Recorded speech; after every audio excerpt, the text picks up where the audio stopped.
Kami juga sebagai pembudidaya memiliki kekhawatiran kedepannya semakin maju kampung ini, otomatis banyak pembangunan di sekitar. Artinya yang saya khawatirkan jangan sampai nanti pembangunan semakin melebar, vegetasi berkurang.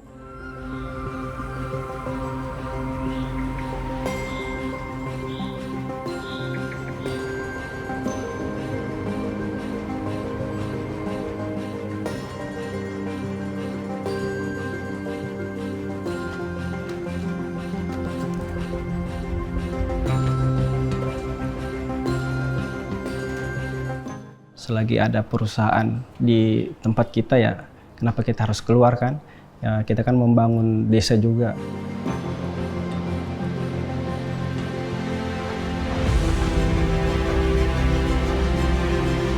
Hilirisasi hadir untuk mengupgrade edukasinya, mengupgrade skillnya, mengupgrade pendapatannya, mengupgrade penghasilannya, yang ujungnya kembali kepada swasembada ekonomi.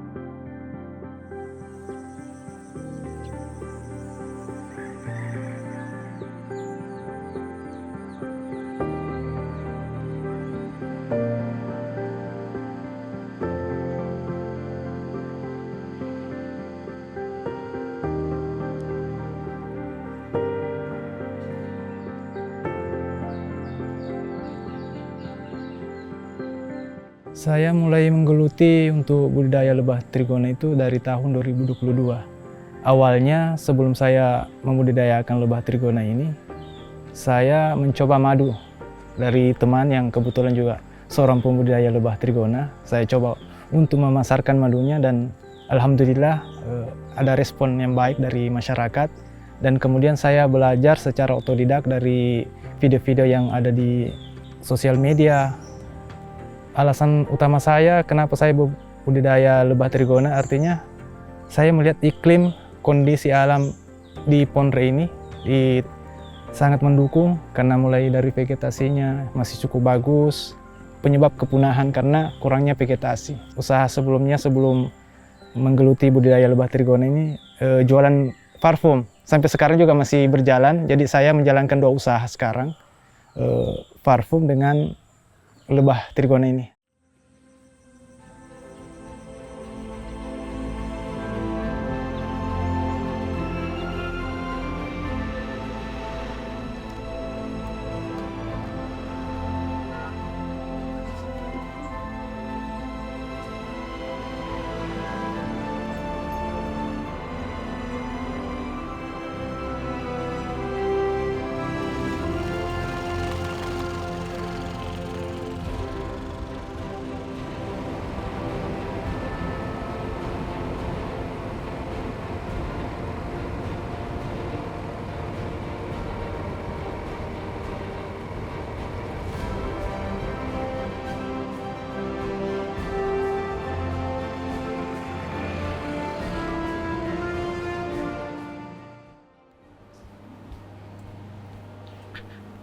Coba dicek pasien yang hari ini.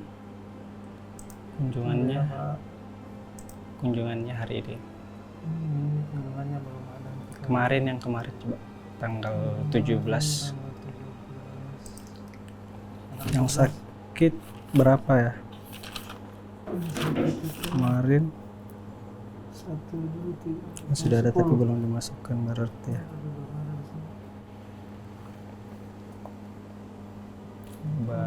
Tanggal 16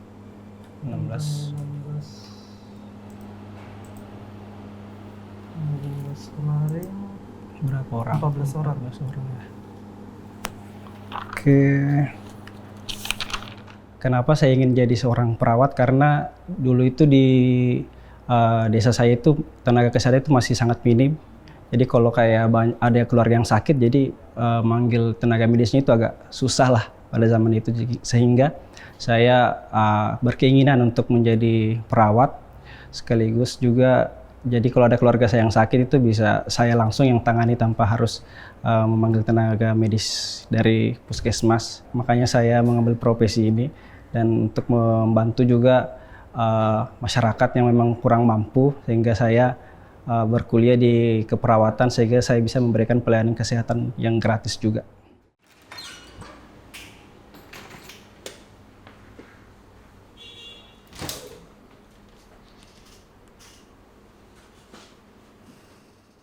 Nah, kalau rata-rata di sini karyawan-karyawannya itu rata-rata sakit apa biasanya yang sering ditangani? Kebanyakan kalau untuk bulan ini rata-rata ini sih flu influenza sih, flu batuk demam.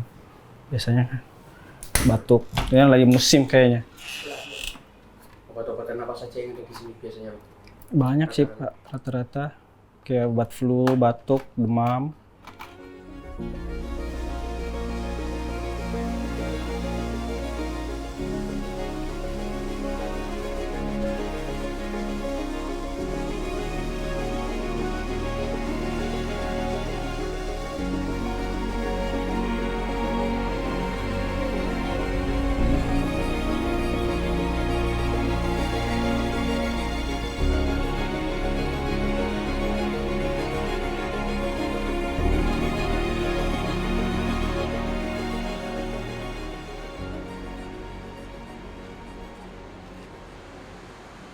Oke, jadi kalau kita berbicara hilirisasi nikel, sebenarnya kita cukup sukses, tapi belum sempurna banget ya. Jadi langkah pertama atau step pertama kita membuat hilirisasi nikel yaitu sudah terbangunnya begitu banyak nikel processing plant di Indonesia. Bahkan kondisi saat ini sejak tahun 2022 kita sudah cukup menguasai 63 pasar global dunia. Berbicara hilirisasi kan berarti end product ya. Tapi saat ini kita sudah cukup sukses dengan setengah produk. Setengah barang jadi. Seluruh dunia saat ini mencari Indonesia khususnya untuk berbicara stainless steel maupun ke baterai ke depan untuk electric vehicle. Step kedua adalah apakah hilirisasi ini benar-benar sudah dirasakan oleh manfaatnya oleh masyarakat Indonesia. Itu yang paling penting. Tujuan utama adalah peningkatan value added, ya kan? Peningkatan GDP, peningkatan ekonomi masyarakat, peningkatan daya beli masyarakat. Itu adalah target utamanya. Langkah berikutnya apa? Pembenahan dari pemerintah untuk masyarakat Indonesia sehingga masyarakat sekitar tambang, masyarakat sekitar pabrik betul-betul merasakan manfaat dari keberhasilan hilirisasi Indonesia. Step berikut adalah upgrade skill. Apakah masyarakat kita udah siap?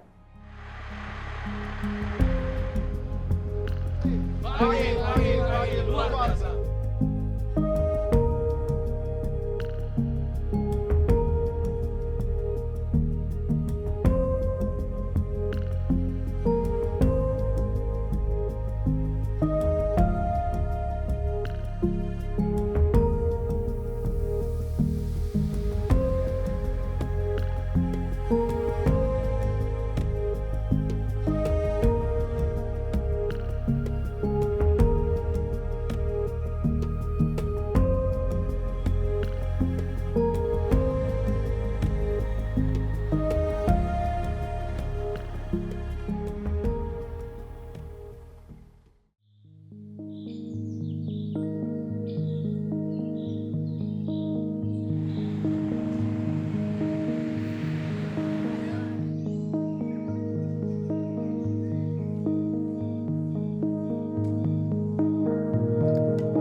Biasanya rutin malam tuh ngapain aja?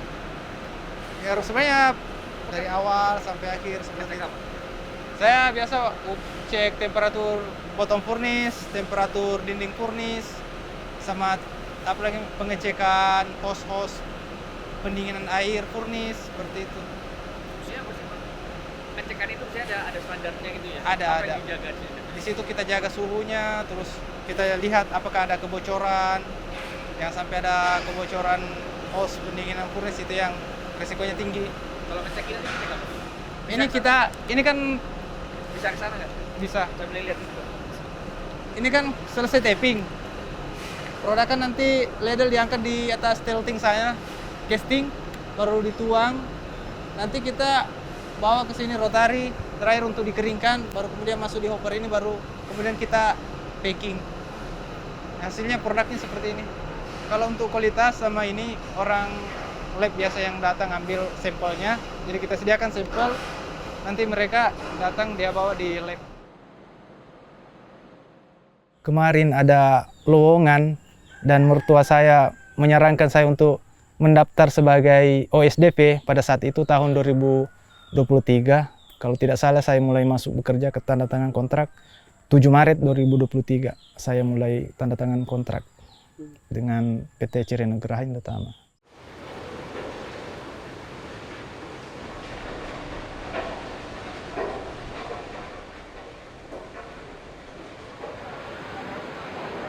Pemerintah kan sebenarnya mengharapkan hilirisasi ini bisa mendorong industrialisasi, ya. Karena kan kalau untuk mencapai pertumbuhan ekonomi, apalagi saat ini kan Bapak Presiden meminta kita di tahun 2029 pertumbuhan ekonomi harus mencapai 8%. Nah, otomatis pertumbuhan industri itu harus lebih tinggi dari itu. Nah, kita berharap industrialisasi, kawasan industri yang ada di situ itu juga bisa menumbuhkan perekonomian yang ada di sekitar, gitu ya. Contoh kalau kita lihat yang di Ceria, di Kolaka, kita melihat kan bahwa masyarakat sekitarnya udah hidup, gitu. Diberikan bantuan, diberikan CSR, gitu kan. Beasiswa dan lain sebagainya, sehingga nantinya taraf hidup mereka juga meningkat dan mereka bisa masuk ke dalam ekosistem kawasan industri itu nantinya. Kita berharapnya seperti itu gitu loh. Sehingga itu yang berdampak langsung terhadap masyarakat yang ada di sekitar gitu. Ada dampak langsung juga terhadap kabupaten atau provinsi tersebut. Jadi pemerintah tuh hanya melihat bahwa ada kontribusi langsung. Apakah nantinya bisa berdampak ke peningkatan pertumbuhan ekonomi di sana, atau peningkatan kualitas hidup, atau Gini rasio dan lain sebagainya. Itu kan sama seperti program-program yang lain gitu kan. Kita tidak bisa menentukan, tapi seluruhnya kita serahkan kepada mereka. Sebenarnya kan fungsi dari CSR kan sebenarnya untuk itu. Bagaimana kita bisa meningkatkan taraf hidup mereka. Apakah dari kita membantu mereka untuk reskilling atau upskilling atau skilling dari mereka gitu kan, ataukah kita membantu pembiayaan untuk mereka berusaha dan lain sebagainya, atau mereka bisa mengisi ekosistem yang ada gitu loh. Karena kawasan industri kan bukan hanya kawasan industri, tapi supportingnya kan juga harus hidup gitu kan. Apakah dia nanti berjualan, apakah dia nanti membuka servis sepeda motor dan lain sebagainya, itu kan harus jalan gitu. Dan itu sudah banyak terjadi dan akhirnya mereka bisa menjadi entrepreneur yang tangguh gitu.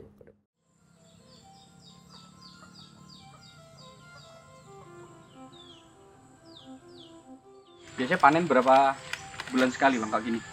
Ini sekitar 4 bulan ini baru kita panen. Ini pada yang perdana. Habis buka penutup topinya ini kita biarkan dulu sekitar 5 menit lah sampai lebahnya agak tenang, baru kita panen madunya. Mengumpulkan ini berapa lama untuk menjadi seperti ini? Dari kosong tadi? Cukup lama ini. Untuk produksi madunya saja ini sekitar 4 bulanan. Ngatur pemasukannya gimana Bang? Satu koloni aja bisa sampai 4 bulan gitu. Misal ini ada sekitar sekarang 90 ya? Iya. Ada 90 koloni gitu. Kita panen tidak bersamaan semua, jadi artinya setiap koloni itu kadang produksi madunya berbeda. Biasanya satu kotak ini kalau full bisa sampai 1 kilo madu. 1 kilo. Sekitar 750 mili. Ada 2 versi ini biasa kita gunakan untuk pan dengan sistem sedot. Cuma kalau untuk lebah trigona jenis biro ini kantong madunya dia lebih kecil. Jadi kalau untuk proses panennya dengan sistem sedot dia akan memakan waktu yang lama. Ini bisa sampai berjam-jam. Jadi kita panennya dengan sistem manual seperti ini. Kita iris dulu pinggirannya.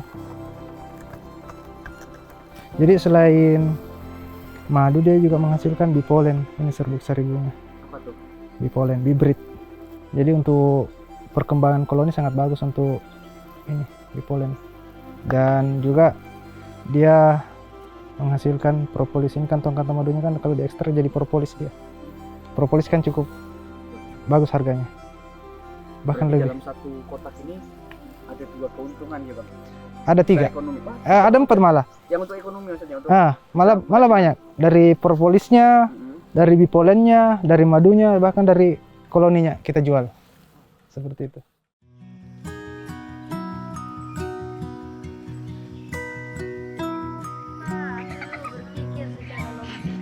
Secara logika. Coba dia. Lainnya? Coba kita. Saya periksa mulut Bapak, tanya Pak Bin Banteng. Pasti kalian tidak akan kotor dan bau dengan mandi. Perkenalkan, nama saya Andi Rasyam. Alamat saya lingkungan 3 Labuan Bajo, Kecamatan Ulo, Kabupaten Kolaka. Saya mengajar di Taman Baca Masyarakat Ceria Bangsaku pada tahun 2022. Sebelum saya mengajar, saya sempat kuliah di UMI Makassar, jurusan Manajemen Fakultas Ekonomi dan Bisnis. Saya kuliah pada tahun 2019 sampai tahun 2023 kuliah mendapatkan beasiswa dari PT Ceria Nugraha Indotama, mulai dari biaya pendidikan, biaya hidup seperti makan dan transportasi. Setelah kebutuhan saya terpenuhi, saya sisihkan sebagian uang untuk ditabung untuk bulan berikutnya. Alasan saya bekerja di Taman Baca Masyarakat Ceria Bangsaku, Labuan Bajo ini karena saya melihat beberapa anak-anak yang tidak lancar membaca, seperti huruf A saja biasa dan tulis B begitu. Saya melihat anak-anak tersebut kayak kurang dorongan bimbingan kepada orang tua untuk belajar. Sangat sedih begitu Pak, karena melihat ada beberapa anak-anak yang tidak tahu membaca. Ini harus dibimbing. Jadi satu-satunya saya sebagai pengajar mengajak anak-anak untuk belajar di sini di Taman Baca Masyarakat Ceria Bangsaku untuk belajar. Menurut saya berpendidikan itu harus memang betul-betul diraih Pak, supaya kita lebih maju.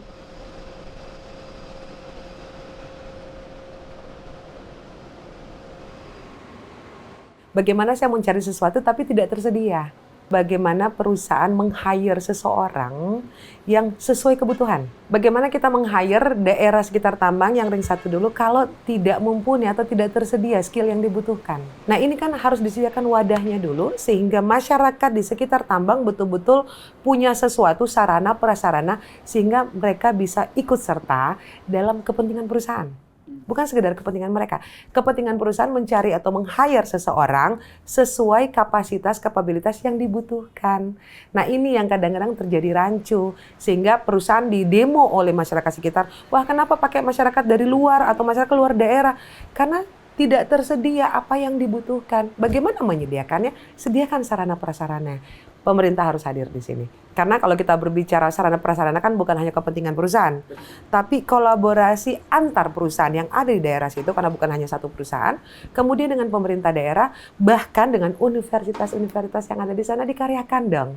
Karena itu penting. Di sana sudah ada sarana prasarana, apakah itu dalam bentuk scholarship, apakah itu dalam bentuk training, apakah itu bentuk apapun bentuknya, sehingga masyarakat sekitar di-upgrade dulu skillnya.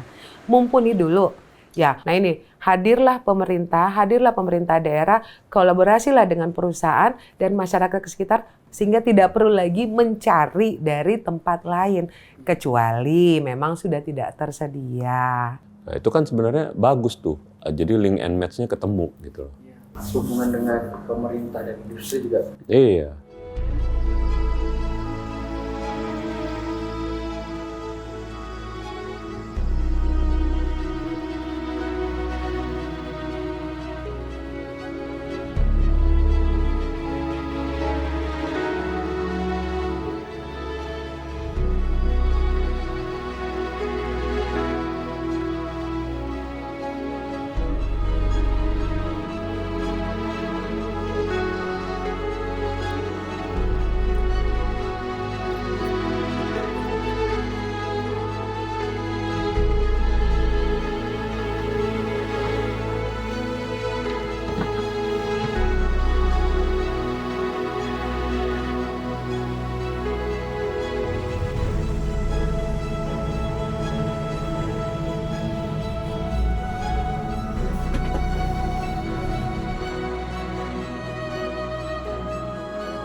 Assalamualaikum.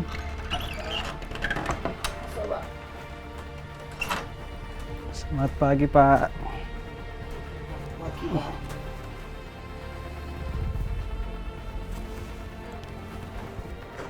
Gimana keadaannya hari ini, Pak? Agak meriang-meriang, Pak. Batuk sama demam. Oh, demam ya. Sejak kapan?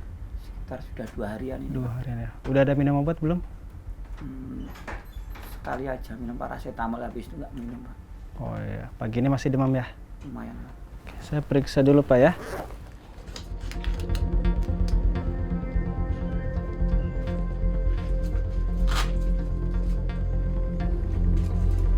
Kalau untuk pekerjaan di sini sih ya seperti yang biasa dilakukan ya. Kita melakukan pelayanan kesehatan, kemudian kita melakukan pemberian obat. Pokoknya kita memastikan karyawan itu dari sakit menjadi sembuh. Dampak ekonominya ya sangat besar ya untuk saya.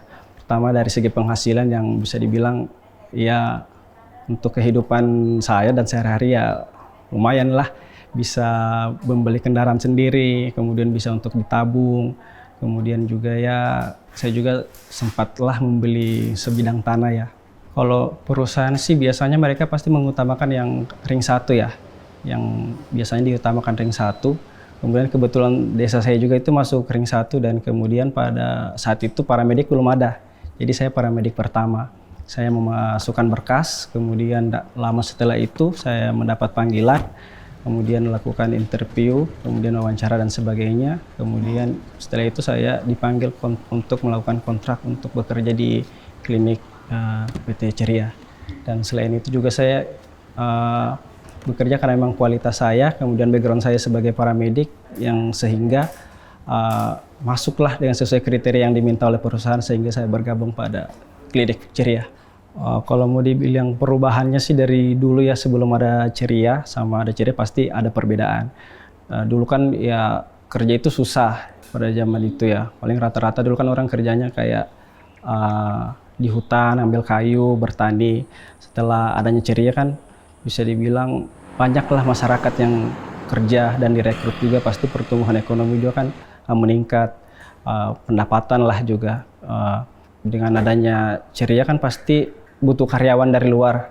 Banyak yang masuk, otomatis kan mereka nyari tempat tinggal ya. Makanya banyak masyarakat lah sekitaran daerah tambang sini pasti buka kos-kosan. Itu kan juga bisa meningkatkan penghasilan lah orang-orang lokal. Kemudian banyak ya, warung-warung juga di sini. Sepanjang jalan tadi yang kita lewati itu kan banyak warung. Nah, itu kan juga bisa meningkatkan perekonomian terutama bagi ibu-ibu kan yang memang tidak bekerja di tambang, jadi mereka dengan membuka warung kan bisa menambah nilai ekonomi juga di rumah tangga.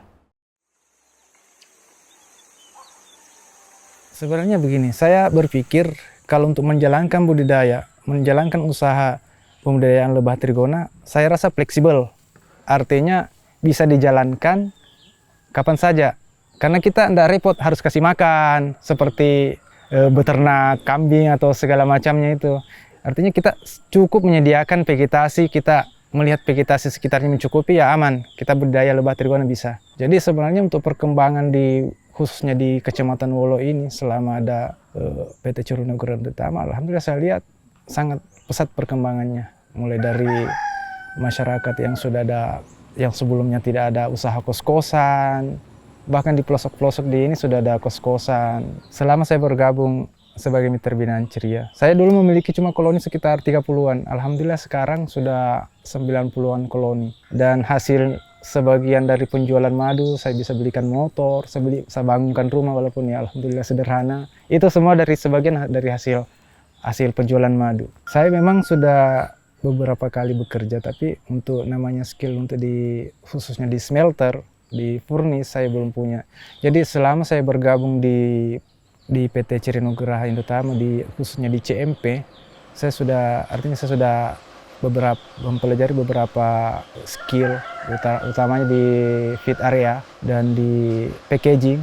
Dan saat ini saya ditempatkan di water checker sebagai untuk mengecek suhu temperatur body furnace dan pengecekan air dan hose pendinginan furnace. Saya bergabung di OSDP dari 7 Maret tahun 2023 sampai saat ini.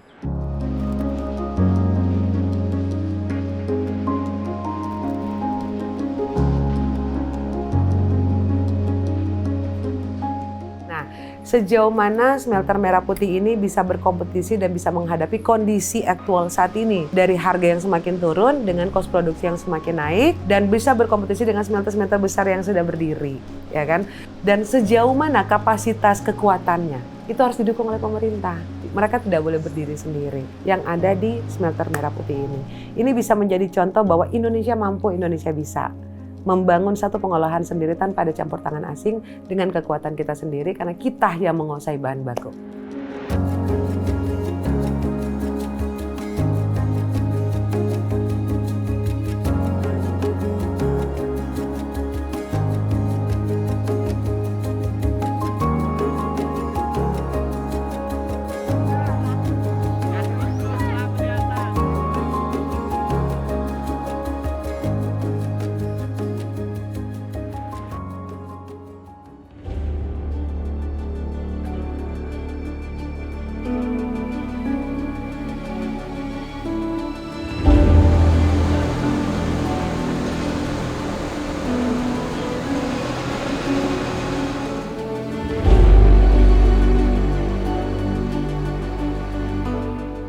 Kita orang lokal, misalnya kalau memang kita punya skill, kita tunjukkan skill kita. Tapi kalau kita tidak punya skill, terus orang luar punya skill, ya kita mau bagaimana? Perusahaan membutuhkan skill, sementara kita lokal belum punya skill itu. Seandainya perusahaan nggak ada, apakah Wolo akan berkembang sepesat sekarang? Seandainya nggak ada, berarti kemungkinan besar ya artinya ya? Bertumbuh, tapi mungkin agak lambat seperti itu. Oleh industri yang ada dengan industrialisasi ini, kita berharap kita bisa menjadi negara maju.